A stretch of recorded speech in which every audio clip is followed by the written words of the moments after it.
So, very interesting takes here that the ladies are saying. It looks like it's half and half. Half the women believe that body count matters, and the other half believe it doesn't. And some of you guys said that, hey, even having a high body count doesn't make you a bad person as a woman, etc. Can we hit the elevator theme real fast? Come on over to Rumble, guys, if you guys. I'm going to give my take on it, and I'll open it up to ladies if they disagree. Are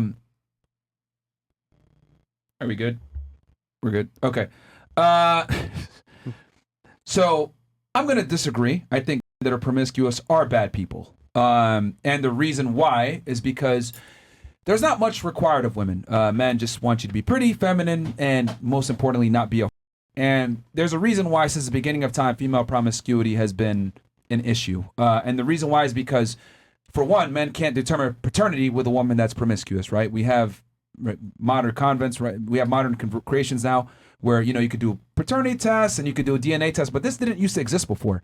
So if a girl was, she would effectively have you raise a child that you thought was yours, and you might not ever know, right? And it's one of the highest forms of betrayal. I would argue that a man raising a kid that he thought was his but finds out isn't his is the equivalent to a woman being, because the man is his time and his resources in providing for a child that he thought was his. Just like a man taking from you without your permission, a man is giving his resources without his permission. So that's the functional equivalent. And this is why women that are promiscuous have been admonished since the beginning of time. And the thing also is that I don't think that there's any such thing as a high value, but I do think that all women have value, whereas all men do not have value. What do I mean by this? Well, women, by the time they're 18 years old, command the most value that they're ever going to command, really, right? Between 18 to 25 years old. So it's a woman's job to preserve and cherish that value and give it to a man that's worthy, right? That's why women are more selective on height, income, status, etc. So if I see a girl that's a and diminish her value, she doesn't deserve a man of a certain caliber, and a girl that's been more responsible with her value deserves that guy versus her. And also, girls that are promiscuous, right, tend to be bigger cheaters. You can't ensure the kid is yours. And typically that comes with trauma. Most girls that I know that are hoes, 9 out of 10 times, they're alcoholics, drug addicts. Something is wrong with them. I hate to say it, but that's just what it is. And the other thing, too, because you mentioned that if a girl's promiscuous, she's going to know what she likes and what she doesn't like. Well, if I've only drank water my entire life, I think that water's pretty damn good. But if I've drank water, then Coke Zero, maybe some Coca-Cola, Sprite, etc., well, I'm going to have a craving for that every now and then. And my water might not suffice. And what I've realized with women is, and they've done studies on this, by the way, the higher a woman's body count, the less likely the marriage is going to stay going or everlasting. Women that have the longest marriages have less than 5 bodies. Typically, they have the most successful marriages. And then virgin women have the highest rates of success with the marriage. And the reason is that it is a big part because women tend to pair bond better with men when they have less bodies. That's just how it is. And the other thing, too, why it doesn't work when women are promiscuous and sport is because women are emotional lovers. What do I mean by this? It's very difficult for a woman to have sex with a man and not be connected to him to some degree. A part of her leaves her when she has sex with a bunch of dudes. I mean, most women don't want to have sex with a bunch of guys. They'd prefer, if they could, to have sex with just one guy that is attractive, tall, has money, charming, charismatic. They want everything in one guy. Unfortunately, most guys can't do this, so they have to maybe have sex with this guy that has money, maybe have sex with this guy that's good looking, or maybe not even fuck that guy with money, but get money out of him. Sugar daddy. The point is, women, it's very difficult to find a guy that has everything. But if a girl does find a guy with everything, she'd prefer to just him. So women are naturally monogamous to a degree. Men, on the other hand, are not naturally monogamous. We're naturally polygamous. We want to have sex with as many women. And here's the difference between us and you. If I go fuck another girl, I can still love you. If you go fuck another guy, it's over. And we both know that. All of you guys know that. So the reason why female promiscuity is not respected is because we know that it takes you a certain place emotionally in your head to get there. And on top of that, the kid might not be me. It's just an L all around. So that's why promiscuous women are not respected, because you're given the value up front and you waste it like an idiot. It's the equivalent to being a trust fund baby and being broke by the time you're 50. You should have invested that money appropriately. I agree to disagree, we can go back to you be honest. I think that it depends on the country, it depends on the religion, it depends on the principles and morals that you Let me ask you a question. Yes. Why is it that every religion and every society since the beginning of time had had issue with promiscuous women? If you look at Chinese people from the Ming Dynasty, and you compare them to Europeans, to Muslims, to Arabs, to Asians, everybody. Why have they all had an issue with female promiscuity, even though they never met each other? Okay, and cultures are different. Here's something that I'm gonna bring up that it's bold as hell. Why does a Muslim woman like to get it from behind for her not to lose her down there? Because she wants to value her purity? No, because she still wants to experiment. But because of religion, principles, morals, and what's wrong and right, she rather keep her iman untouched. Yeah. Okay. Untouched and get it from the back. Does that mean that she's not promiscuous as the rest that have been trying? Also, it depends on the country, for example. What's the average range for people in America to lose their virginity? 13 years old. What about the UK? 11 on occasions. So with that being said, that doesn't make it right, though. I'm saying that there's an experimental... These countries also have, hold on, if you look at it, these countries also have the highest divorce rates, lowest marriage rates ever. Families are gone. Single mother households are on the rise. So, I mean, if you're going to compare the United States and United Kingdom, we're failing societies when it comes to families and, you know, having a healthy relationship between the two genders. I think it also has to do a lot with health insurance and all of that. What? How does health insurance have to do with in the nuclear UK? families? It's completely free for you to get the pill for the next day, or pills in general, condoms, whatever. Over here, for you to get the birth control, for example. But there's still a bunch of single mothers.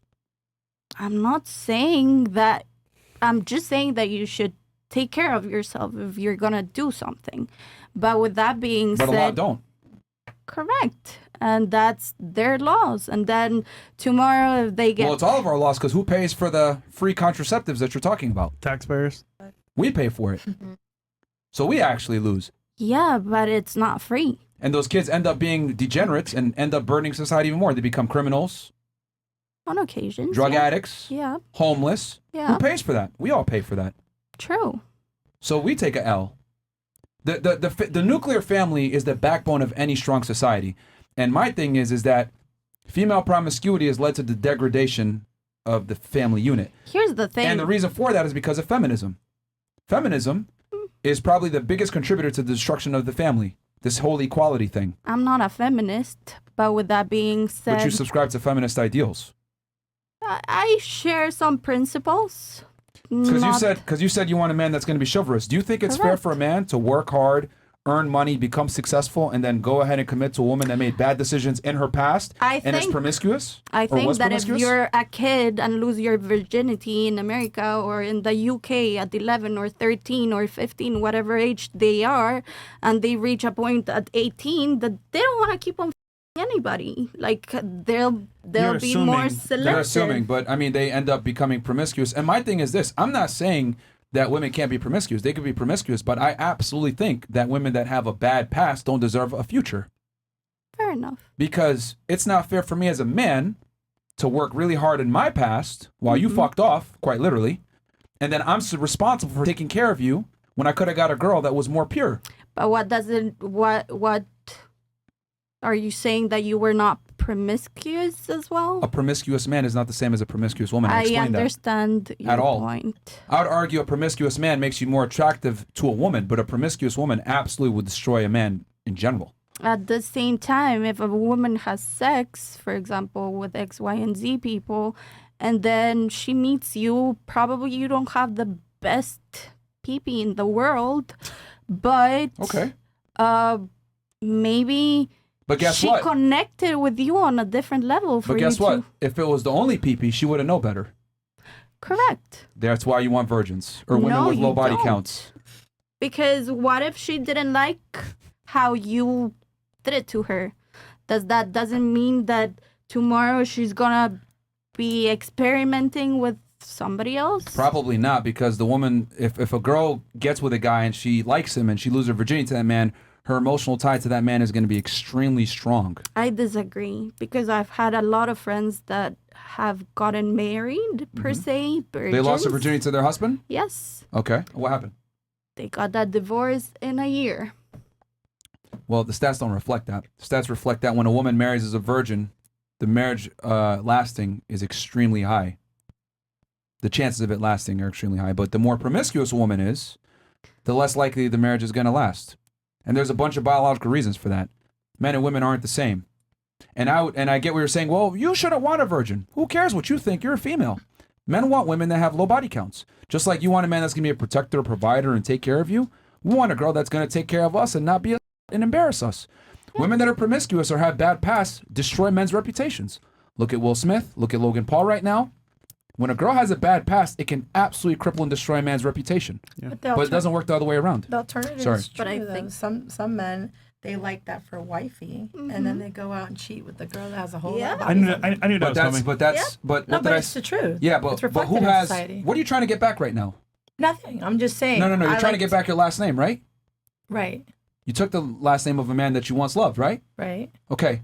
So what does that have to do with body count? I'm going to explain that. Once a woman has a certain body count or has a certain past, she no longer qualifies for a man that values last name. Women want to take a man's last name, and I'm telling men to value your last name and not give it to a woman that isn't worthy. Because if you give it to a woman that isn't worthy, what ends up happening is she destroys that last name. Well, it doesn't apply to me, but I took the last name to have the same last name as my children. Okay, but regardless, you took a man's last name that at one time you loved, and you're fighting for that last name back. You want your maiden name so you can take another man's last name. No, I'm not. See, but it's complicated to even say how we got to marriage, but no, my end goal is not to go back into marriage. I don't need to be married. You don't want to be married? I'm not opposed to being married, but it's not like my end goal to get rid of this last name to go get another one. No, but you understand that carrying another man's last name is going to impact your ability to get another one, and it's going to impact your options. How so? You're carrying your ex's last name. You want your maiden last name so that you can have that status. This is the thing. Women don't look. I bring more to the table than the average. We got to operate on reality here. Let's do that. Women want to get married to a man who's superior to the men every single way, so they can carry that man's last name. Because having a man that's a winner's last name is a symbol of status. Okay, no one knows Vanessa Bryant's last name, but we know her last name is Bryant. Okay. Women take the man's last name for a reason because they acquire status to their man's last name. It doesn't work the other way around. This is why men need to be in leadership role. Men need to be the protectors and providers, etc. Because that's what a woman wants is a man worth's last name. So you're getting your maiden last name back, and I think that's very important and embodies kind of what I'm talking about because you understand that you're almost like getting your identity back and you're absolving yourself of that former guy. Right. Okay. But at one point you loved him and you took his last name. I took 12 years to do that, and that was a legal move. But it was not like... So anyway, I'm not going to open that for discussion, but what I will say is there is some women, of course, that they look for men to provide for them, and I've been fortunate enough that I've never, ever needed that to be the case. So okay. I might be your exception, but I don't apply to your... Okay, well, the exception doesn't make the rule. A majority of women... Absolutely want a man to provide for them. And I would argue, even in your case, you would want a man at least that's equal to you. Absolutely. An ambition. So hypergamy doesn't care. It's the truth. It's the female mating strategy. Women don't seek men that are inferior to them. They seek men that are bare minimum equal to them. On the other hand, men are okay with dating women that are inferior to them. It applies to cultures. Over here in America, for example, you take the person you marry. Stop. There's women here from all different types of cultures. Correct. Most of them want a man who's chivalrous. I'm not saying... So here's the thing. Culture only applies to some degree, but there's human being steadfast rules. Women want a leader. Women want a man that's dominant. Women want a man who's better than them, regardless of culture. And then, on top of that, promiscuity has never been respected in any culture. Correct. So there's just human rules that apply to all cultures, all religions, all regions of the world in general. You interrupted me, and I couldn't finish actually what I was gonna say. Oh, go ahead, but over here in America, you take your husband's last name. In other countries, you become of that man. You can use their last name or you cannot use their last name. It's up to you. What I mean is, for example, I don't know, I have two last names because my dad married my mom.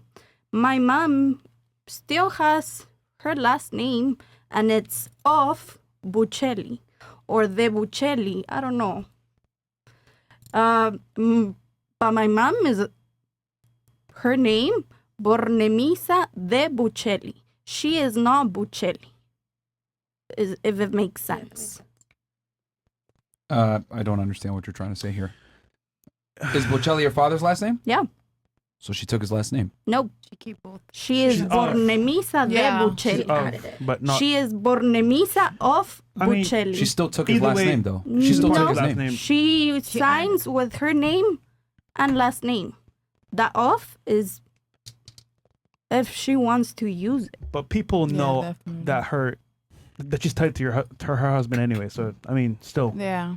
But that's just Yeah, they natural, do though. believe they're Foreign. Okay, well, That's natural. I I feel mean, like the of doesn't really count. The point of the matter is that women still have acquire the last status name. through their men. That's what I'm trying to say. Men don't give a shit about women's status. No one cares about female independence or your job or your title. Men don't care about these things in general. I agree. Women do, though. So what I'm saying is that women acquire status from their men, not the other way around. Very rarely is it the other way around. So my thing is, if you're going to deal with me and you want a guy that has a future and you want a guy that has certain things in place, well, that's going to come with, I'm going to have some qualifications too. And most men don't want promiscuous women. correct. So, I mean, I generally think that women that are promiscuous don't deserve a good man. I don't think so. And the studies show that it's in your best interest to not marry one of these girls because they're going to fuck your life up. Yeah.